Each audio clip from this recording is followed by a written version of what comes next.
নাম রেখেছিল কাঠ গোলাপের বাগান বাড়ি। বানিয়েছিল তার মূর্তিটা প্রথমে ঢুকে ডান সাইডে আছে, তার নাম রাজা লক্ষ্মীপদ সিং দুগার। মেজো ভাই মহিপদ, সেজো ভাই ধনপদ, আর গেটের কর্নারে আছে বাম দিকে ছোট ভাই জগৎপদ। এরা গোলাপের চাষ আর কাঠের যে ব্যবসা করত, এটা লোক দেখাবার কারবার। এদের আসল কারবার ছিল সোনা দানা হিরে মণিমুক্ত। এর জন্য এরা এখান থেকে একটা সুড়ঙ্গ রাস্তা বানিয়েছে, আমি দেখাবো। বড় যে গেটটা দিয়ে প্রবেশ করে এলেন আপনারা, ওই গেটটাকে বলা হতো নহবত খানার গেট। রাজা নবাবরা এই বাগান বাড়িতে প্রবেশ করলে তাদেরকে নহবত বাজিয়ে সম্মান জানানো হতো।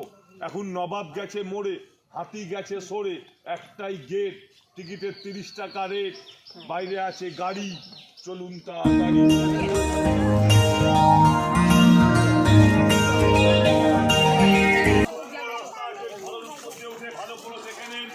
তারপরে গল্পটা বলে দেবো। এটা সুরঙ্গ আছে, প্রত্যেকে গিয়ে ঘরের উপর দিয়ে ভালো করে দেখে নেন, তারপরে গল্পটা বলে দেবো।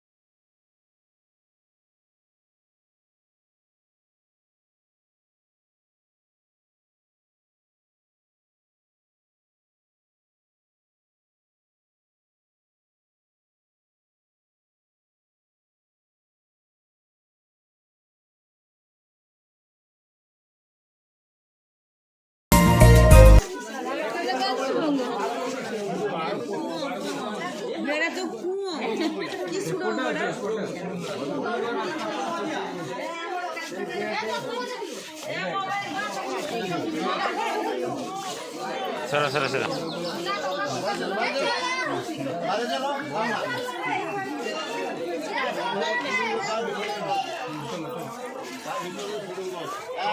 রাজবাড়িতে ঢুকবেন, নাচমহলে ঢুকবেন, মন্দিরে ঢুকবেন, তাড়াহুড়ো করলে হবে না। তাড়াহুড়ো করলে বললেন আমি তাড়াহুড়ো করে দিই।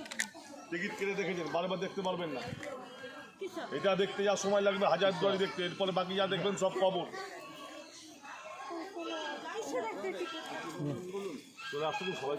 সবাই আছে। এরা নবাব করেছিল না রাজা? রাজা মেরেটা জৈন মারোয়ারি। এখানে মন্দির আছে, মন্দির দেখতে পাবেন। সিরাজদৌল্লাকে মেরে দেওয়ার 23 বছর পরে এই বাগানটা তৈরি হয়।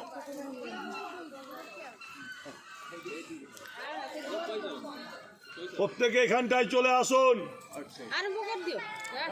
রাজার নামটা আরেকবার বলবেন। রাজা লক্ষ্মীপদ সিং দুগার, মহিপদ, ধনপদ, জগৎপদ।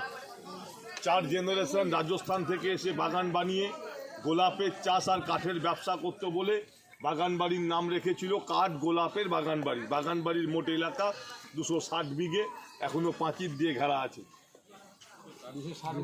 যারা পরে এসছেন একটু বলে দিই, যারা পরে এসছেন একটু বলে দিই, পরে বলবেন না জানিনি বলিনি। এই যে আপনারা ঘুরতে এসছেন, কথা এত বললে বোঝানো যাবে না। আপনারা এক কাজ করেন, নিজেরা দেখে চলে আসেন, আপনাদের বোঝার ইচ্ছা নাই। আমি যে গাইড করব, দেখাবো, বোঝাবো, দাদা যারা প্রথমে এসছেন বলে দিচ্ছি, আমরা কোনো মাইনা করি পাই না। আমাকে খুদ না বলে দেওয়া ভালো, তখন বলবে পরে পয়সা চাচ্ছেন সেটা খারাপ। আমাকে যে যেরকম পারবেন চা খেতে 5 টাকা 10 টাকা 20 টাকা লাস্টে যেটা বলেছি দিবেন, খুশি করে, কোনো জোর নাই। আপনাকে বলবে না যে 20 টাকায় দিতে হবে, আগে বলে দেওয়া ভালো। আপনারা এই যে লম্বা রাস্তাটা দেখে এলেন, এই লম্বা রাস্তাটা হচ্ছে গুপ্ত সুড়ঙ্গ রাস্তা। আপনারা সকলে জানেন 1780 সাল পুরো ইংরেজ পিরিয়ড। আর এই বাংলা, বিহার, উড়িষ্যার রাজধানী ছিল মুর্শিদাবাদ। প্রচুর সম্পদ ছিল মুর্শিদাবাদে। সে সোর্সেই রাজস্থান ছেড়ে ব্যবসা করতে এসেছিল। এই রাস্তাটা এখান থেকে সোজা নয়, উত্তর পশ্চিম অ্যাঙ্গেল, এই কোণে 1.5 কিলোমিটার জগৎ শেঠের বাড়ি যাওয়া যেত। এই 4 ভাই নবাব আর ইংরেজ সরকারকে ফাঁকি দিয়ে এই রাস্তা থেকে দামি দামি পাথর, সোনা দানা, হিরে মণিমুক্ত সাপ্লাই করতো জগৎ শেঠকে। আর জগৎ শেঠ সেগুলো নদী পথে বাইরে সাপ্লাই করত। এখন কি দেখতে পেলেন? জল। এখানে জল ছিল না, এটা শুকনো ছিল। 1847 সালে একটা বন্যায় জগৎ শেঠের বাড়ি যখন ভেঙে যায়, এখানে জল চলে আসে। এটা গঙ্গার জল। গঙ্গার জল বাড়লে এই রাস্তার জল বেড়ে যায়, গঙ্গার জল কমলে জল কমে যায়। যে ঘরের উপর দিয়ে হেঁটে এলেন সাইডে একটা গোল কুয়ো দেখতে পেলেন, ওই কুয়োতে জল থাকতো। তৎকালীন কেউ জিজ্ঞেস করলে বলতো এখানে মেয়েরা স্নান করতো, সুড়ঙ্গ রাস্তা কেউ জানতো না, এটাই গুপ্ত পথ। আপনাদের সামনে একটা মূর্তি আছে, এটা বিশ্ববিখ্যাত পেন্টার ইটালিয়ান আর্টিস্ট মাইকেল অ্যাঞ্জেলোর মূর্তি। আজকে যে হাজারদুয়ারি দেখবেন তার ভেতরে মাইকেল অ্যাঞ্জেলোর পেন্টিং দেখতে পাবেন, কিন্তু এই মূর্তিটাকে যে বানিয়েছিল বাঙালি শিল্পী দিবাকর ভাস্কর, তার ডান হাত কেটে নেওয়া হয়েছিল, কারণ এরকম জিনিস অন্য কোথাও না করতে পারে। আগে ছিল ভালো, এখন দেখছেন কালো, এখন পায়ের নিচে মাটি। এবার চলুন সামনে হাঁটি, আস্তে আস্তে চলে আসুন।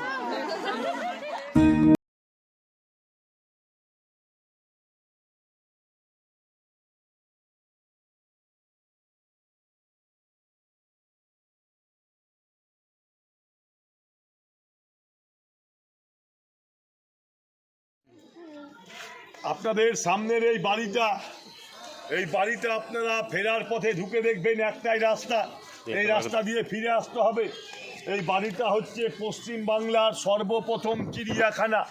এই বাড়িটা 150 বছর বন্ধ ছিল, নতুন করে খোলা হয়েছে। যে টিকিট কেটেছেন এই টিকিটের মাধ্যমে ভেতরটা ঢুকবেন আসার সময়। এর ভেতরে প্রচুর বিদেশি মাছ আর পাখি আছে, এক্সট্রা পয়সা লাগবে না। একটু ভালো করে শুনলেন, পরে বলবেন না। এই বাড়িটা আর এই বাড়িটা, ওই যে আসবেন ওই রাস্তা দিয়ে পুকুর দিয়ে এই বাড়িটা ঢুকে দেখবেন। এই বাড়িটা হচ্ছে আসল, এই বাড়িটা হচ্ছে আমি যে 4 ভাইয়ের কথা বললাম তাদের বসত বাড়ি। সে সময় তারা যে জিনিসগুলো ব্যবহার করত সমস্ত জিনিসের ভেতরে রাখা আছে। এর টোটাল হাইট হচ্ছে 80 ফুট, চুনসুরকির তৈরি। এই প্যালেসে প্রচুর সিনেমা সিরিয়ালের শুটিং দেখেছেন। অ্যান্টনি ফিরিঙ্গি, সিরাজের বেগম, জলসা ঘর।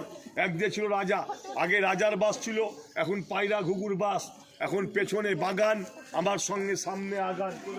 কথা আসছে। এই বড় বাড়ির ভেতর যখন ঢুকবেন দয়া করে ভেতরে কেউ ছবি তুলবেন না, 1000 টাকা ফাইন করে দেবে। বাইরের ছবি তুলবেন, কেউ কিচ্ছু বলবে না, পুলিশ ক্যাম্প আছে। এই বড় বাড়িটা বললাম কাঠগোলা প্যালেস, নিচে ঘাট। এই দুটোকে মিলিয়ে বলা হতো কাঠগোলা বাগানের প্যালেস ঘাট। 4 কর্নারে 4টে মন্দিরের মতো গুমটি আছে, বুঝতে পারছেন? 4টে প্রহরী থাকতো। রাজা নবাব ইংরেজ সরকারকে বাগান বাড়িতে ডাকা হলে তারা এখানে আসতো, তাদের পরিবাররা আসতো, বিখ্যাত নর্তকীদের সঙ্গে জলখেলি করতো, আনন্দ করতো। তাদের পরিবার আসতো, এখানে বড় বড় মাছ পোষা থাকতো, এরা মাছের সঙ্গে খেলা করত। এই বাগানের মালিক ছিল জৈন। জৈনরা কোনো মাছ খেত না, তাদের ধর্মের জীব হত্যা মহাপাপ। তারা সমস্ত মাছ পুষত। সেসব মাছ মরে গেলে সেগুলো মাটির তলে পুঁতে দেওয়া হতো। মাছের কবর আমি সামনে দেখাবো। এখন পুকুরে কাদা, চলুন দাদা, চলে আসুন নাচমহলে।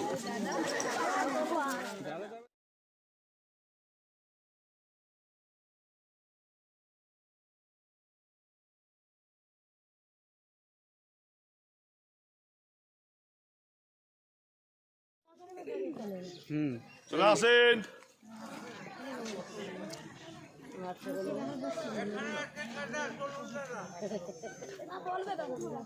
যাবার সময় ডান সাইড দিয়ে যাবেন, ডান দিকে একটা বাড়ি আছে দোতলা। ওই বাড়িটা হচ্ছে গেস্ট হাউস, মালিকদের কোনো লোকজন হলে সেখানে বসবাস করতো। বর্তমান যে মালিক, এটা প্রাইভেট বাড়ি, সরকার নেয়নি, এখন এদের বংশধর চালায়। এই ঘরটা হচ্ছে সে সময় রান্নাঘর, এটাকেও সারিয়ে অফিস ঘর করা হবে পুলিশ ক্যাম্পে বাগান বাড়ি দেখার জন্য। আর আমি যে জায়গাটায় দাঁড়িয়ে আছি, আমার বলা শেষ হয়ে গেলে উঠে দেখে নেবেন। এই জায়গাটার নাম নাচমহল ড্যান্সিং গ্যালারি।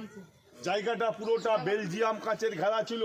300 বছর আগে নর্তকীরা নাচ করতো, 1 ঘন্টা নাচ করলে 5000 স্বর্ণ মুদ্রা নিত। বেলজিয়াম কাচের ঘেরার কারণ, ভেতরে মানুষ কি করতো বাইরে থেকে দেখা যেত না, আর বাইরের মানুষ কি করতো ভেতর থেকে দেখা যেত। 1971 সাল নকশাল মুভমেন্টের সময় কাঁচগুলো ভেঙে দেয়, হয়ে গেছে ফাঁকা মহল। নর্তকী নাচতো, রাজা নবাবরা দেখতো, এখন টুরিস্টে নাচে আমরা দেখি। এখন সামনে বেদি, চলুন দিদি, চলে আসুন।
চলো আপনার সিধা সাদা দেখে বলি নেব। কথা আসতে আপনারা এতটা এলেন, সবচাইতে ভালো লাগবে এই মন্দিরটা।